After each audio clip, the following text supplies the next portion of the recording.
Have you wanted to make the switch to freelance as a strategist, but you're unclear on what you need to do or whether you are ready to make the leap? Freelancing in strategy is unlike other freelancing roles like copywriting, programming, or graphic design. For those roles, the client is clear on the deliverable. I need a social media content calendar, or a website, or a new logo. For strategy, the output is unclear, an ingredient on top of the process. You're writing a brief, running a workshop, or writing a strategy statement.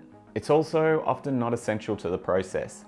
Therefore, this makes going freelance a little more complex than other types of freelance jobs. In this video, I'll give you the first 9 steps to going freelance so you can see if you're ready. This is from my Freelancing in Strategy course, in which I break down freelancing into the 4 major steps: setting up, productizing your offer, networking, and making money. You can see a link in the comments if you'd like to learn more.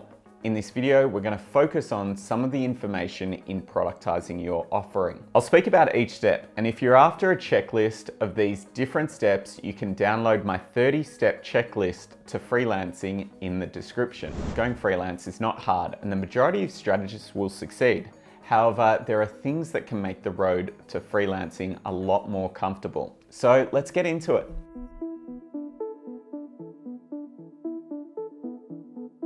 So before you can even start thinking about your offer, you need to ensure you have enough money. Your runway is the amount of money you have saved in your bank for paying for your living expenses when you start freelancing. Most strategists have at least 3 months of runway saved when they start freelancing. Starting as a freelancer doesn't mean you start getting paid straight away. It usually takes a bit of time before your first job comes through, and it may also take some time before you get paid. Most companies can pay you within 30 days of completion. Some companies have some ludicrous timings of payment after 90 days. So this just gives you a buffer against that.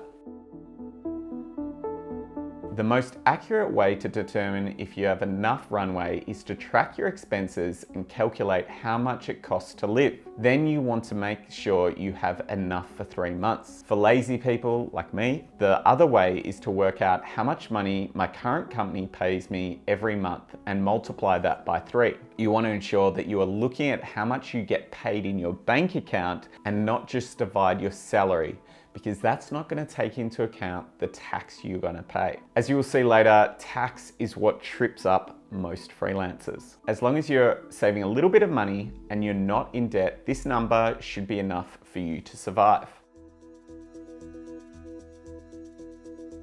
The one person who is most important to you starting as a freelancer is your accountant. They can hold your hand through setting up your company, introducing you to a lawyer if you need to, and help you work out how to track your money and expenses, as well as guiding you through setting up a business bank account.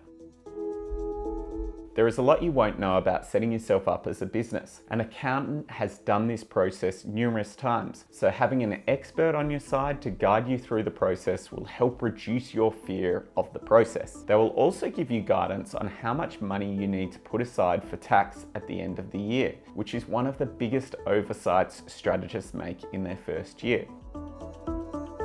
If you have a personal accountant, send them an email, ask if they can assist you in establishing your business as a freelancer, and if so, do they have time for a meeting? If you have been personally doing your accounting, then it's time to ask a freelancing friend for a recommendation on an accountant. There are a number of other steps to ensure when setting up, which I cover in the course, but these 2 are essential. Now onto productizing your offer.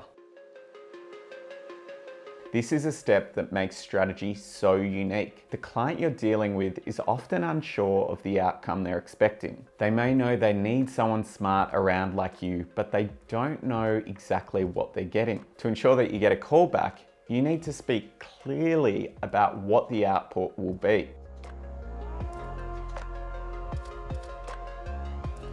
What are you going to offer clients specifically? Clients buy outcomes and not roles. You need to come up with a list of outputs that you can deliver to a client. When a client buys a logo from a graphic designer, they know exactly what they're getting. When a client buys a strategy from a strategist, they're not so confident. It is up to you to clear it up on what strategy actually means and what they should expect from you. Take 20 minutes to list all the outputs you've created in the last 12 months. Here are some starters that might help you out. Outputs are things like strategy decks, workshops, briefings, dashboards, and reports. So for example, a customer journey map. One of the products you may have created is a customer journey map. This is a document you create where you work out all the steps involved in making a purchase of the product. You're taking various data sources and mapping it out on one piece of paper. This document then informs what types of briefs the client will need to fill in the gaps or opportunities they have in the customer's consumer journey.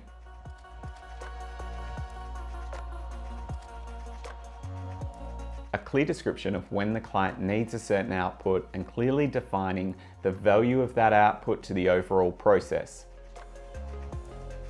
Everyone knows they need a website when they're setting up a company. However, most clients don't know they need a strategy. A lot of the role of a strategist is helping to educate around the value of different outputs that we can create as strategists. Unfortunately, you are walking away from marketers who know the need for your specific skill set and going into a new world where it is not apparent to most people what they need. Once you have outlined your outputs, then ask the why and when to get to the need and value. Why do we create this output? What benefit did it have to the overall output? What were the unseen benefits to the project? When did the client need this output created? What were the signs at that moment that it was necessary to create the output? How would we be able to identify another client the moments they need it? Are there any other moments when this output would be important? What are common phrases do you hear that signal that someone needs this output? Let's see an example for the customer journey map. Why customer journey maps? Customer journey maps are crucial as they show the full picture of all the touch points that a customer goes through before they buy our product. We often look at the brand from the business point of view, thinking about the different silos of our company: sales, marketing, product, brand, and digital. When we look at it from the consumer's point of view, we see how all of these different touch points add up to a full picture, and we see where the gaps might be in our marketing. Customer journey maps are used at the start of a project when we have to work with different teams. This is a great output to get everyone on the same page. It helps us to identify what are the key briefs we should be writing to address the problem that we have. These types of comments are common signs we need a customer journey map. We have a lot of people creating content in this company. We seem to focus a lot on product specs and what we can create. There seems to be a lot of disconnected pieces to our team. We have so many problems, we just don't know where to start.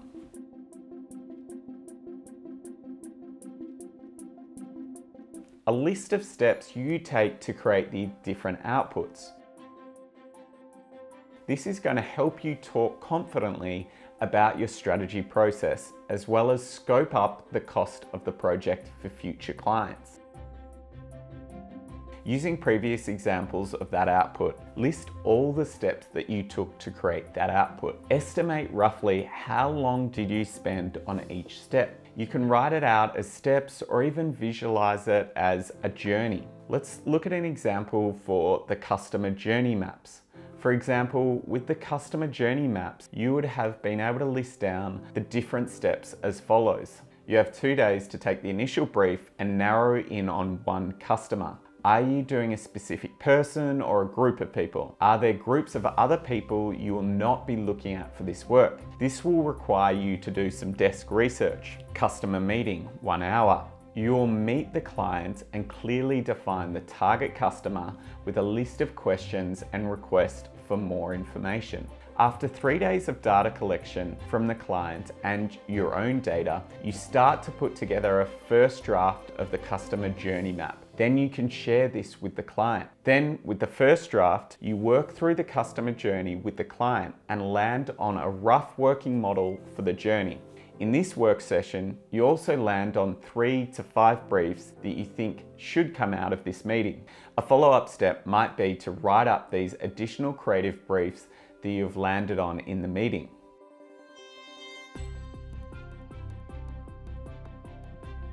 Understand the limitations of your outputs now that you don't work at a company. You may not have access to all the resources, people, and tools that they had, and you need to work through what you can still do. When you're selling strategy, you need to be clear with the client on how you got to the past outputs so that they can understand what they need to give you to achieve the same outcome. You can bake these costs in later if they don't have access to certain types of people or tools that you need. Review your outputs and put an asterisk next to any steps you couldn't do by yourself. What resources, people, or tools would you require to create that part of the output? Could you come up with a solution that would require $0? So for example, the customer journey maps, you may have used a paid tool like Global Web Index to help you create your customer journey maps at your last company. You most likely not have an account with them when you start freelancing, so expect to just highlight this to the customer. The other thing is that the customer journey map, you are reliant on the client for a lot of the research, so you just need to let them know that a lot of the information for this output will come from them.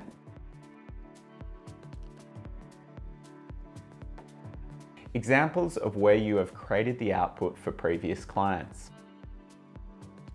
This is going to be the proof for future clients that you can create the output that they are looking for and give you confidence that you can talk about your process with real life examples. Look at the most iconic work you have worked on, the biggest brands or the most well-known campaigns. Do you have examples of the outputs or processes for these brands? Collect the outputs in a folder and write a short summary of the process for these pieces. This involves doing a screening exercise to work out what case studies you can talk about publicly. The last thing you want is a lawsuit, so you need to make sure that you're not talking about any information that is confidential. A lot of strategy work happens behind the scenes, so it's often hard to talk about it publicly. However, award shows and PR often allow you to talk a lot more about work than originally thought.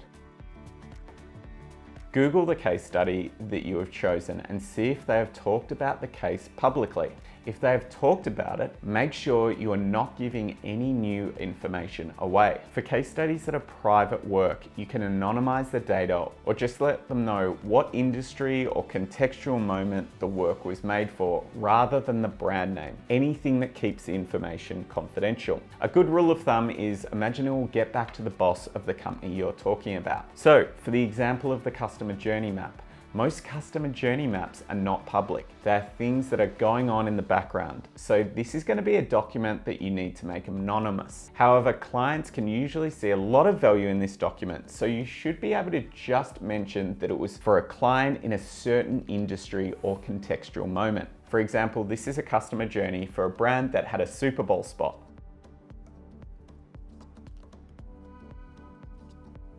It's a document or presentation that you can share with future clients that shows off the outputs that you can deliver and gives them examples of where you have done it in the past. It clearly shows a future client what you offer and gives them confidence that you have done it in the past. It's important to start here because most often than not, strategists waste too many hours creating a website when this is all you need to do to get the job done or get your first potential client.